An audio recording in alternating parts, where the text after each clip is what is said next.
বাংলাদেশের সাবেক প্রধানমন্ত্রী ও বিএনপির চেয়ারপারসন বেগম খালেদা জিয়ার দ্রুত আরোগ্য কামনা করেছেন ভারতের প্রধানমন্ত্রী নরেন্দ্র মোদী। আজ সোমবার রাতে এক্স এ প্রকাশিত এক বার্তায় মোদি জানিয়েছেন, খালেদা জিয়ার শারীরিক অবনতি তিনি গভীরভাবে উদ্বিগ্ন।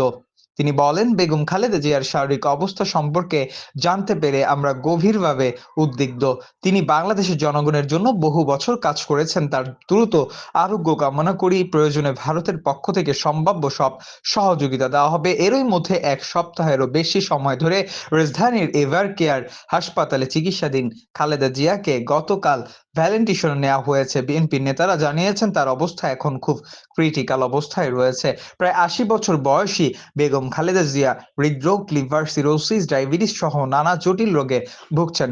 সাম্প্রতিক শ্বাসকষ্ট ও সংক্রমণ বৃদ্ধি পাওয়ায় ২৩ নভেম্বর তাকে হাসপাতালে ভর্তি করা হয়েছে।